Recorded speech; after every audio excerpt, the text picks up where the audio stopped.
Bang, bang, bang, bang, bang. All right, it's on. So, Cool. Good morning. hey, what's up? So, good morning. It's afternoon here, but Well, that's right. I forgot you're in fancy land. I already did 6 mile walk, worked out, did my laundry, picked up some pictures, and now it's my other work day starts in 90 minutes. So, right. Yeah, man. Well, so I I had some corned beef hash, a couple of eggs, watched the news, drank a cup of coffee, and yeah. I mean, we're having different mornings. 7:30 there. You've been up for 2.5 hours already, man. True. So, Very true. Yeah. So we were everybody that I've told that we were doing this said it's going to be, sounds like it'll be good, and they all wanted to know, like, why'd you call it the Butt Fixers? And exactly. So my thing is I don't procrastinate much. If I have an idea, I just go for it. And I know a lot of people, they talk themselves out of everything. They talk themselves out of, I want to travel more, but man, but the kids, but I don't have enough money, but I have my bills are too big or whatever. I want to work out, but I'm too tired. I want to do whatever. And you got a few of those butts myself. Yeah. Don't we all? Yeah. So then it kind of led into coming up with that idea was from the dog training, because just about everybody, when I run into somebody, I just ran into somebody a couple nights ago, and you say you're a dog trainer, right away they tell you about their dog, and what do they say? They say, my dog's awesome, my dog's so loving, my dog is this, my dog is that, but. And so I said, hey, well, that's what we do. Like, we fix the butts. We're not going to change your dog. We're going to fix the butts. So that's right. Kind of how we kicked around about 1,000 names. A lot of them. And we did go through a lot. I'm quite frankly surprised nobody had this. So we'll see what happens. It is odd. Yeah. Well, speaking of that, that's a great little kind of segue there, because you definitely have done some amazing and incredible things in the dog training industry, but like, how did you? What got you started? What got you interested in training dogs in the first place? Like, what got you? Well, how did that all happen? Well, we had dogs growing up, but I'm just a regular dog. I like dogs like everybody else. Nothing over the top, and. We grew up I grew up in Alameda, California. We didn't have a lot of money, so we started hustling when we were 12, 13 years old. We were mowing the neighbors' lawns. We were washing people's cars. We were doing whatever we could. And there was a woman, a young woman that opened up a dog grooming shop in my neighborhood. And her name was Debbie, or is. I'm sure she's still around. So we used to hit her up all the time, and she's like a super entrepreneur even for those days back in the 70s. Besides having us mow her lawn or wash her car, she used to make flyers and have us go to the mall and put flyers under people's windshields and everything. That's cool. And then one day, none of my friends were around, and I thought, I'm going to go see, Debbie's got any like odd job I can do and make a couple bucks. And I was 14, and I walked in and she was frantic. She had 10 dogs in there, and her dog bathing quit. And so she gave me a crash course on dog bathing right then and there, and paid me. She started me off at $5 a dog, and $5 That's good. a dog. That was $50, man, back in 1979. So that's amazing. And I held that job all the way through high school, on the weekends, everything. And when I had an opportunity to go out of town in the summer or whatever, I had a friend that I taught how to do it, and he would go and do it and hold my job, so that when I came back, I had a job when I came back. So that's pretty. I got pretty damn good at reading the dog, reading when they're going to bite, reading when they're going to turn and nail you. They don't like getting that. They're not fond of getting bathed a lot of times and everything. And so I graduated, and I used to tell my parents, I was like, I'm out of here on my 18th birthday. I don't care what happens. I'm leaving on my 18th birthday. So quite frankly, they were probably looking forward to it. And as I graduated high school, and as my 18th birthday started coming, all of my kids got suitcases for their 18th birthday. Yeah, that's a good idea. Yeah. Yeah. So when I graduated and at the bottom of my class, 255 out of 355, a cumulative 1.1 GPA in high school. When you're making a couple $100 a week and going to school was, you always had money on me. Going to school was not my priority. So the reality of starting to go look for a job that's going to pay my rent. I wasn't going to college. I thought about junior college, and I was just, the idea of actually going to school was not for me. And lo and behold, I had taken the Army entrance. They call it the ASVAB years before I took it to get out of class. And so the recruiter was going down the list, calling all these recent high school graduates, and he got me on the phone, and he said, well, just go take the physical. And I needed a physical because I was enrolled in college and I was going to run on the cross country team, and I was going to have to pay for my own physical. And he said, oh, no, the Army doctor will sign it off for you, no problem. I said, okay, I'm going to go take a physical. So I took the physicals just like you see in the movies, man, like a bunch of dudes walking around in their whitey tighties, getting, going from place to place to place. Right. And at the end, they herded me into a career counselor's office. And this lady's in there with her, like, I can still picture her. She's like this, like Puerto Rican sergeant, kind of overweight, like her uniform's like all tight and everything. And she's like, so what job are you interested in the Army?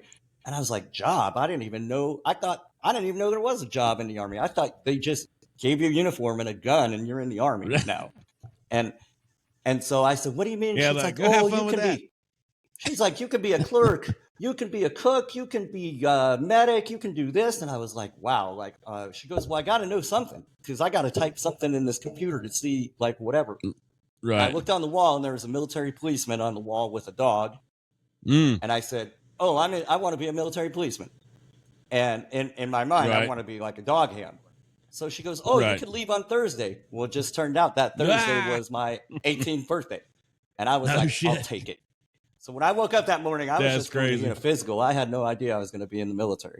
So unbeknownst to me, you go in the military as a military policeman. You don't just get to go to dog training school. You got to be in for you got to make a certain rank. Oh shit! And then you got to apply for the school. And so I did 4 years as just a military policeman. I was stationed in Texas. I was stationed in Georgia, Alabama, and Germany. And when I was in Germany, they offered me a re-enlistment, and I still wasn't sure what I wanted to do. And the dog training school is in San Antonio, Texas. So I re-enlisted with a guarantee to get stationed in San Antonio. Then I started going to the school and, no pun intended, hounding them to help me get in. And so when I did apply, it got in front of the right people when I got dog training school. They sent me back to Germany to a missile site as a dog handler. We only had dogs for about half of my 3-year tour, and then the Army decided it was too expensive to keep dogs on these sites, and they took the dogs away but left the MPs up there. That sucks. Yeah, that was about the end of it for me. I had 8 years invested by then. And, my dad was like, what are you, crazy? You got 12 more. You can retire full benefits. I was like, I just can't do it anymore. I cannot. The Army was not for me. And I made sergeant and everything, but it wasn't for me. So I got out of the Army. I thought I was going to go to college. Of course, I had to go to junior college, Modesto Junior College, and I needed a job. And I looked at obviously I took a test to become a sheriff. And can you imagine me as a cop? It's just not me. No, man. And that ain't going to work. Nobody would get arrested. You'd be like, it's all right, dude. Just go ahead. You're fine. Don't do it again. It's all right. That's kind of next time you do that stupid ass shit, you call me so I can go with you. Yeah. Well, yeah. So I was going through the process with them. They had assigned me a recruiter, and then I woke up one day and I had to go in for another round of interviews. And really, it was the thought of going to another domestic disturbance was the thing that caused me to say I don't want to do it. So I basically ghosted him. The recruiter kept calling, leaving messages on my answer machine. I never called them back. Eventually, they left me alone, and I started working at Red Lobster, waiting tables at Red Lobster, and I was a poli-sci major. I wanted to go to Cal, UC Berkeley, and I was working my way to getting transferred over there. And I had a friend that had a dog, a Rottweiler named I want to say his name was Zeus, and he was like just a bastard of it. I mean, everybody was afraid of him. Like, you go over to the house, this dog was like on you all the time. And right.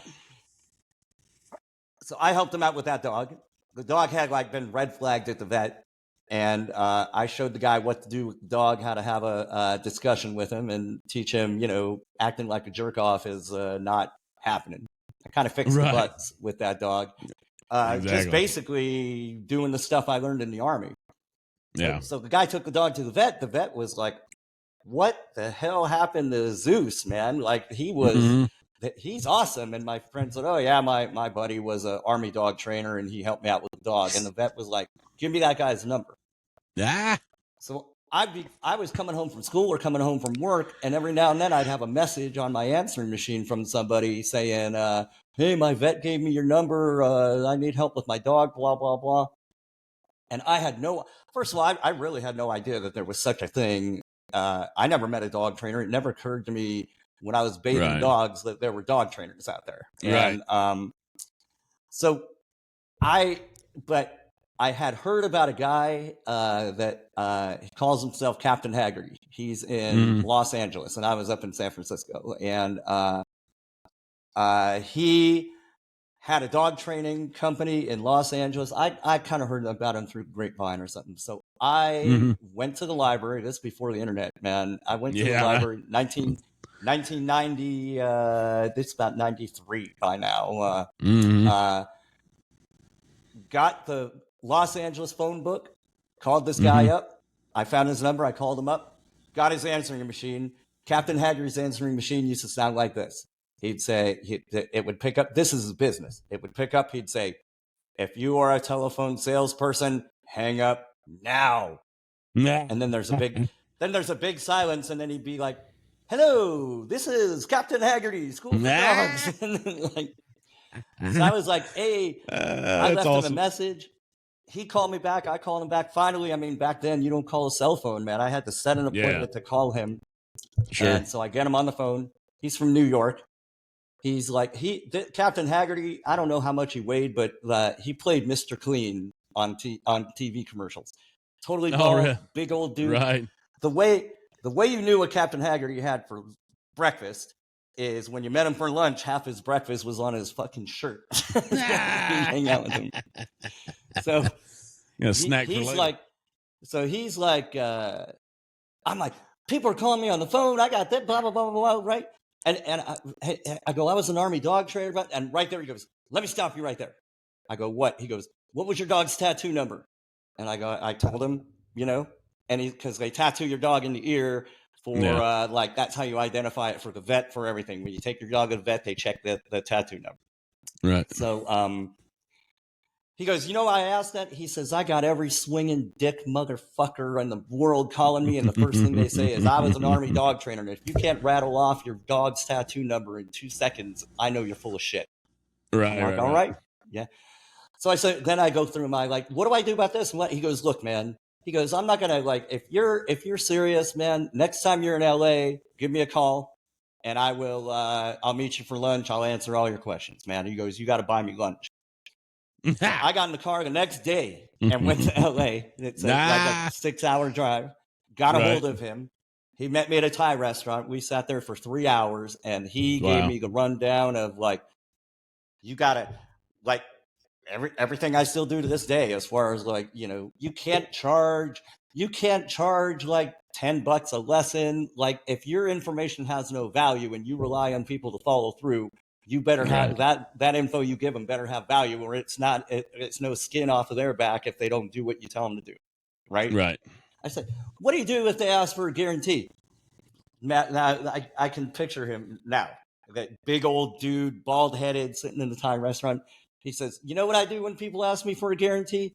He said, I give them a piece of paper, I give them a pencil, and I say, you write the guarantee you want on this piece of paper, and I'll tell you what I'm going to charge you after I read it. So that was Captain Haggerty. That's so pretty insightful. I went back and I kind of bumped around and I got a couple of people, couldn't believe that they were paying what I was asking, and I wasn't even asking that much back then. Then a guy, through a friend of a friend that owned a dog training company, got a hold of me, table. And my friend said, you should get a hold of this guy. He's looking for a dog trainer. And I was like, so I meet this guy. This guy's got like an unbelievable facility in the richest part of the Bay Area. He's making money hand over fist, this, that, and the other. The first thing he tells me when he meets me is, you don't know shit. I'll teach you everything. He didn't pay me anything. He had another guy working for him that used to be a client. This guy would, if he had a good week, on Friday, he'd be gone with the payroll and on some vacation or something. So after two paychecks bounced, me and this other dude who had a little more business sense than me started a business, and here I am, man. I mean, back then we did protection dog training, which is crazy. I knew how to do it from the military, to a degree, and we made a lot of money. I ended up I did get into Berkeley, and I quit because I was like, I really had no career focus anyway, and I was having a good time training dogs. And of course, a lot of naysayers are like, what are you, crazy, starting a dog training business, blah blah blah. Yeah. And I had a lot of that myself. Oh yeah, but I did it anyway, and I parted ways. I was getting to the point with these dogs we were training that like the clients weren't following through, and I was thinking in my mind, God, what happens if one of these dogs bites a kid or something? Right, and my business partner, he was all in on that, on doing that training. He still is, and so we parted ways. I bumped around a little bit more. I started. I was training on the side. I was. I got a sales job while I was training. I moved back to Texas for my son for a few years. Right. Came back to California and finally started up a real regular dog training business. Then it occurred to me, hey, stop banging on the table. Okay. Then it occurred to me, your camera is going like this. How many times did I do that? I'm sitting on my hands. 17,000 times. I've been saying it for the last 8 minutes. Jesus Christ, man. All right, I'll get better at this. So then, you go get some handcuffs and be like, clink.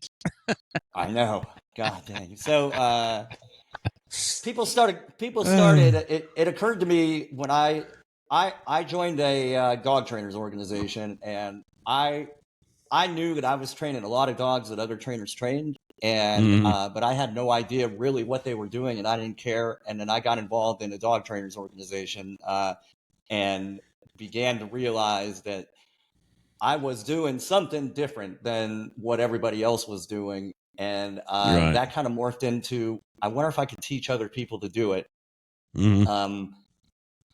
So I was obsessed at the time with franchises, and I was reading Entrepreneur magazine. That's like all they do is sell franchises in there. And I thought I could start a dog training franchise. So I did. It's called Canine Advantage.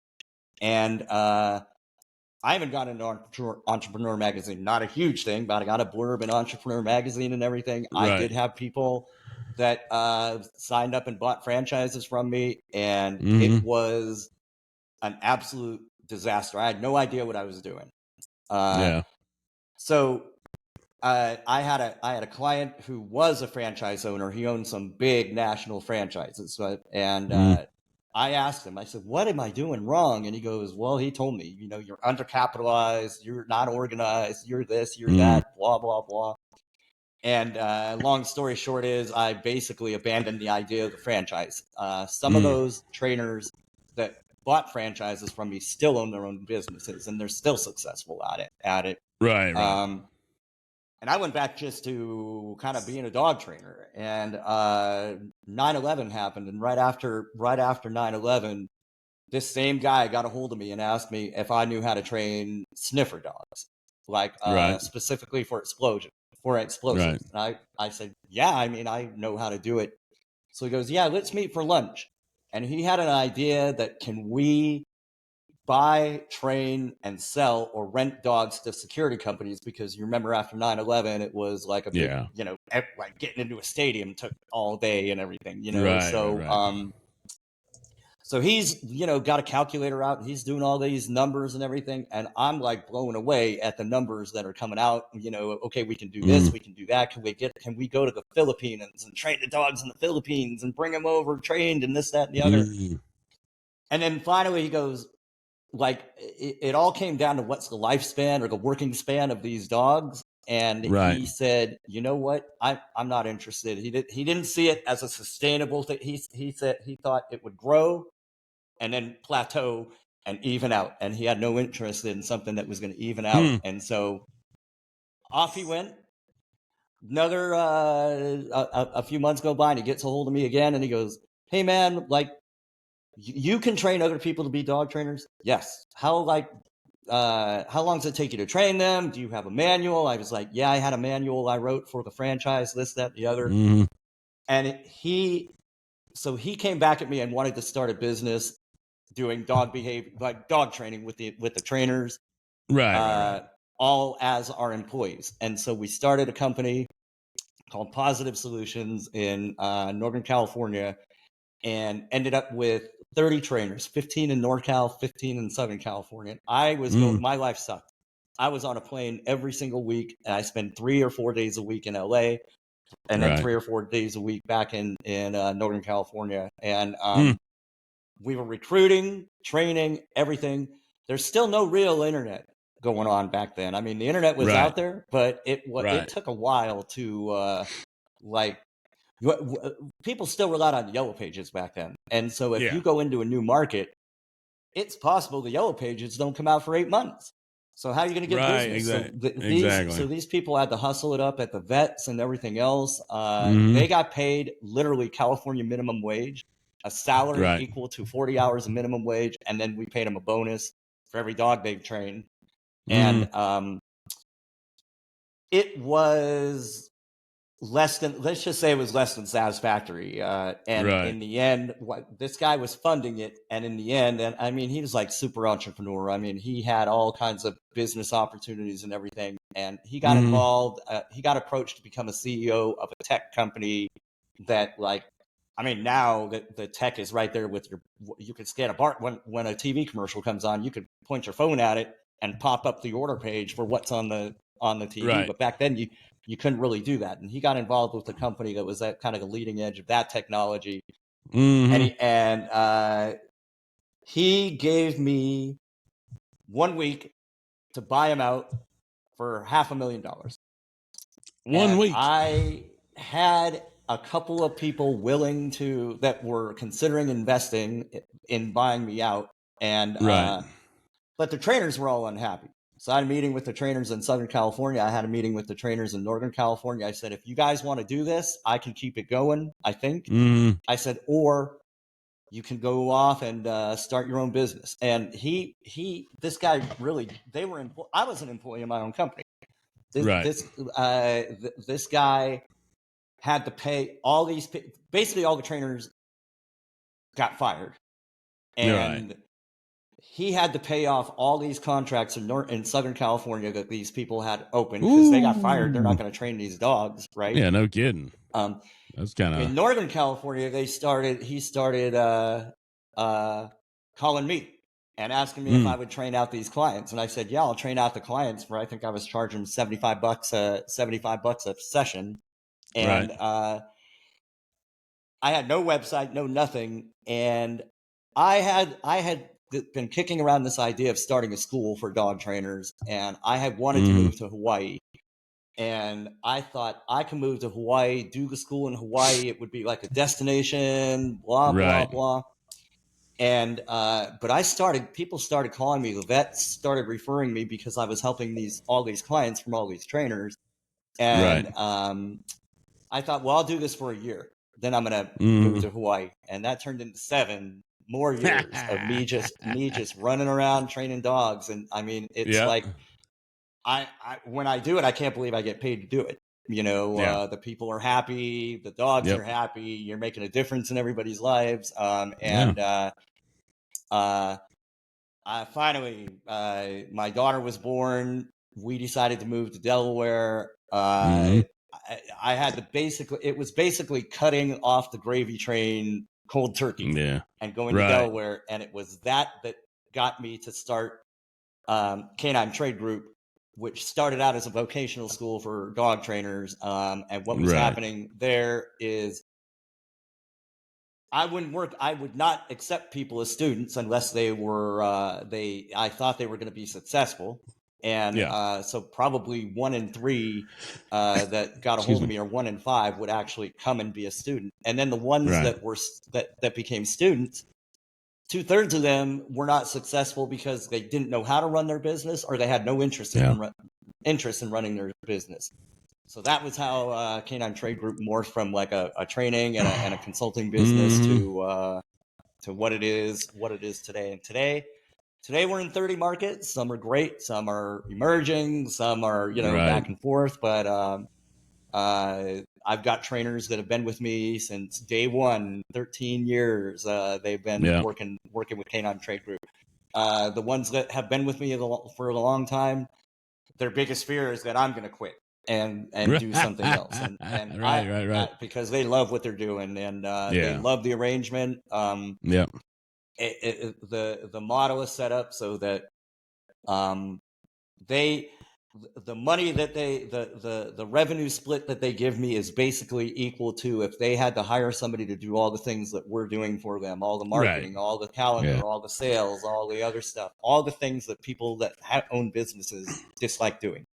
And that's how I came to be here. And then it's pretty wild. I mean, dog trainers especially, I'm sure this is in other businesses too, but like it's you got the folks that can be amazing handlers and skilled but terrible at business, and then you got the opposite. You get these amazing business people and smart minds and marketing that couldn't teach a dog how to sit. It's like it's so hard to build both of those characteristics into one person. It's really not many of those out there. Well, also, like yourself. I mean, every day now, I mean, I've got a folder on my computer in my email that probably has 300 emails from people that want to be dog trainers. That if I go into that market, that's the first place I'll tap. If I need a trainer in market, whatever. But a lot of people are like, I hate people. That's why I want to be a dog trainer. And I'm telling you, you're in the wrong business. It's a people, because you got to train people. It is. Man. You're not training dogs. The dog's easy. Dog's a product of their environment. It's the people that need training, and you got to motivate them in any way you possibly can to follow through. Because it is a unique job because your success depends on their follow through. It's like being a personal fitness trainer at the gym, right? If you're a personal, if that trainer, he can tell me how to do the push-ups and lift the weights and give me a diet to follow. But if I only do it in the 1 hour I see him every week, I'm not going to make any progress whatsoever. Exactly. And I mean, what I discovered, I mean, I just did a 25-pound, I lost 25 pounds in the past 8-9 months. And I have a lot of false starts when I'm doing that. And I find that the similarity is also there, that it can't be, when I do a consultation with a client, I say, I'm not going to tell you, you got to train your dog. I hit the table. Sorry. I'm going to tell you. I'm not going to tell you, back on the hands. Yeah, I'm grabbing I need 2 handles on this chair, man. You're going to have to keep your hands in the frame like this at all times so I can see them. Okay. Like this. So I I tell people, I'm not going to tell you got to train your dog 20 minutes a day. If you came to my house and said you got to train your dog 20 minutes a day or else your dog isn't getting trained, guess what I'm going to tell you? Dog ain't getting trained, because I am just not the 20 minute a day kind of person, man. I got 2 guitars here hanging on the wall, and you heard me play. I suck. And that's because I just don't practice enough, man. Right. And, you know, I mean, I've taken guitar lessons and my guitar teachers are good. And then they say, I'm like, I'm not practicing. And a lot of them tell me to do what you do, because you keep a guitar right by your chair. Right? Oh, yeah. That's right. It's on the wall right behind my head. Yeah, and put it back down. And that's what they tell me to do. But it is, with dog training, it's a lifestyle, man. You gotta, it's how you treat and handle and stop banging your on the behavior. Table. Yeah, your behavior with the dog. I can hit my leg. How's that? No, it's still loud. We're gonna have to employ some positive punishment for this table banging shit. I'm telling you, man. Yeah.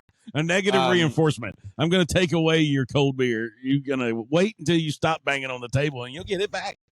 Hey, that would, if it's beer, it might work, man. I know, right? I know. Yeah. So where's the pain button? Poke it. Yeah.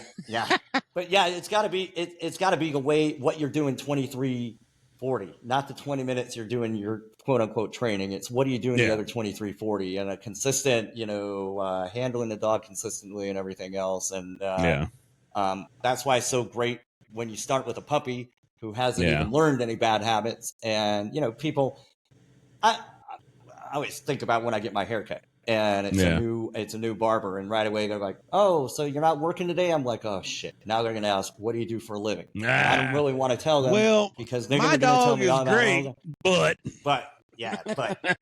how do you get a dog to quit shitting in the house? I said, you know how you get a dog to quit shitting in the house? Don't let him shit in the house. You got thumbs. Right? You can put him on a leash. You can keep him like, is he shitting here or is he shitting over there? Right? Then don't let him go over there. Right? I mean, gosh. Yeah. So, it is, that's really the gist of it. So, it's an incredible accomplishment that you've done. I mean, you look at you've built yourself an amazing life, and you got a great business, and people that work with you respect you and love you. And I mean, they're happy. They're happy. That's the most important thing. I mean, I get people that occasionally they're not happy, and if you're not happy, I mean, I don't want you to work with me any more than you want to work than you want to work for me. Exactly. And you're not working for me. We're working together. But right. It's no hard feelings. I mean, I've had people think they can do it on their own. They want to start their own business. If you want to start your own business, if you want to run your own business and have control of everything, then working with me is not the right fit for you. And I don't really think that it's great. Why do you want to work with somebody that's resentful, right? That doesn't like what you're doing or whatever. So that if they like it, the people that are with me, like I said, the majority have been with me for long term, and everybody's happy. So I was like my folks.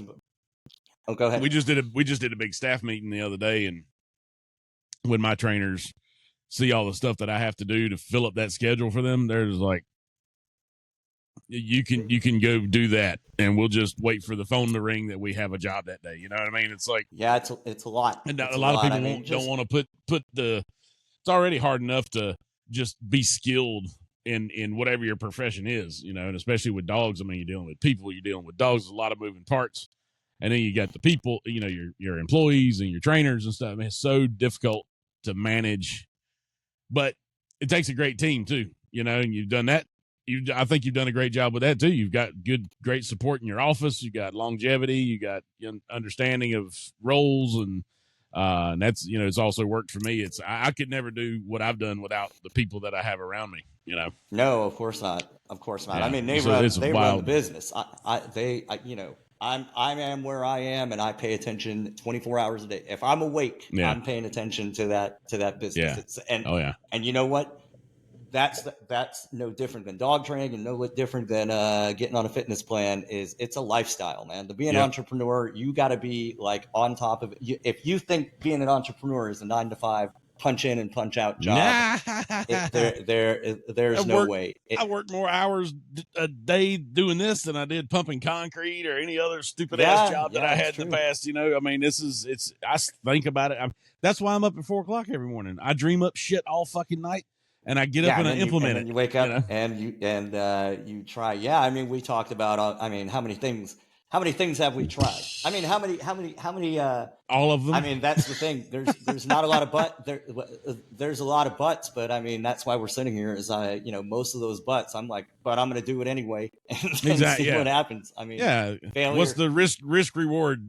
You know, what's the failure's the the potential best teacher, for it man. to work? Of course.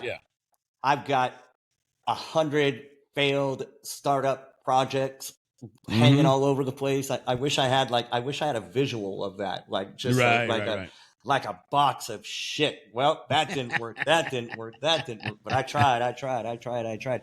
Man, we tried. Man, I mean, the CBD thing, that was a good tie-in, right? No, like that didn't work out, but I tried. I mean, I invested huge in that, you went big. I mean, you name it. And then the dive bar tourist, that's one idea we cooked up. And I mean, that's what I do. Speaking of that, I think me and Emily want to start that back up again. Doing the drinks. I know I want to do it too. It's the other thing is a lot of times this stuff turns into, you think it's a great idea. And I think some of these things are a great idea. I think this podcast is a great idea. Yep. But I can't, sometimes these great ideas start to take my focus away from the one idea I had that actually worked. And so then I pull back from these other things and say, no, I need to focus on the thing that pays the bills, Well, you won't have to worry about K9 Trade Group or Sally Said So. Once this gets out on the air, we're going to make at least $9. Oh, I know for sure. Yeah, you should tell that story, man. Go ahead. I know the story. You can read. I know you know the story. You're the reason it's so funny. You could retell it. Go ahead. Oh yeah. So not too long ago we were in Aruba, and so we had. This time we had some guitars. I think we've been down there several times together and everything. So and we'll always have a good time. But this particular time, so we're out in the middle of the street at what was it, fucking midnight or something. And there's people coming out of clubs and bars, and we got 2 guitars out there, and we're like, "Oh, here comes somebody!" And we're dinky dinky dinky dinky. We're like asking for money, and nobody. So a couple of people stopped and took some sympathy videos of us, I think. They're like, look at these poor bastards out here. Or what? No, we had a guitar and spoons. We were playing spoons and a guitar and a thermos full of tequila. Oh my God, dude! That was after a complete day of day drinking and night drinking and after midnight drinking. I wish I knew enough with the technology to flash a photo of us out there sitting on the street. Oh my God, you could edit it into this. That's doable. Oh my God, yeah. But that shit. So you were like way optimistic. Dude, we're gonna make $150 tonight, and that just kept going down. We're gonna make $100. We're gonna make $20. We're gonna make $9. How much did we make? Fucking nothing. But we got a great fucking story out of it, dude. It was so much fun. It was so much fun. But every time we come up with an idea. Yeah, exactly. So there's our butt, right? And we fixed it. We came up with another idea that's gonna make us $9. $9. We're gonna make $9. Hey, dude, as soon as this shit makes $9, I'm out. I'm quitting. I'm retiring. That's my plan. Yeah, we can sell it for $750. We can sell it for 3x. $27. $27. Make you holla. Yeah, man. Holy shit, that was a fun night. What do you think? I think we're at like 30. Yeah, that's perfectly good right here. Let's cut it, and the next one we'll do is let's flip roles next time, and we'll hear your story of why you're sitting in your truck sitting here on a podcast right now, man. How'd you get there? So right, I love it, and then we'll start lining up some interviews. We just got to, if you want to pick the first one, I'll pick the first one. It doesn't matter to me. We just need We just I need mean, to know. well, my mentor, Captain Haggerty, he passed away a few years ago, but his daughter is a top-notch dog trainer, and she and I are tight. Always. Bring her on. Just make her the first guest. She wants to be on there. My own trainers want to be on there. No one was born a dog trainer. We got people that were human resources people. We got people that worked in the diplomatic corps or chefs at a restaurant, everything else. And now they're training dogs. We got the one guy, Tom, who his whole shtick is, hey man, I answered an ad on Craigslist to get this job, and if I can do it, if I can do it, you can do it. Exactly. Exactly. Yeah. So I think Tom would be a great interview. He's a good dude. I like him. I think it'll be fun. Even my realtor out here who dropped her whole life from Brazil and moved to another country and had never worked in real estate in her life, and now is one of the most successful realtors around here. She wants to be on it too. Yeah. I'm sure. Let's do it. I got a long list on this end too. I mean, there's never going to be a lack of people that want to come on and talk about themselves. Yeah. All right. Well, let's. We just got to make sure that those people have an active social media, like they're going to promote themselves that way as well.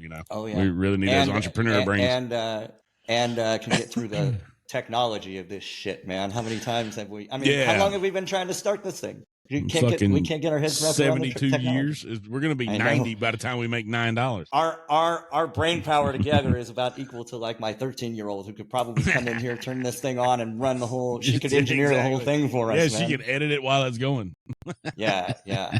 So, all right. Well, I'll log it off here, and then I'm gonna get a hold of you to figure out the next steps on this thing. All right.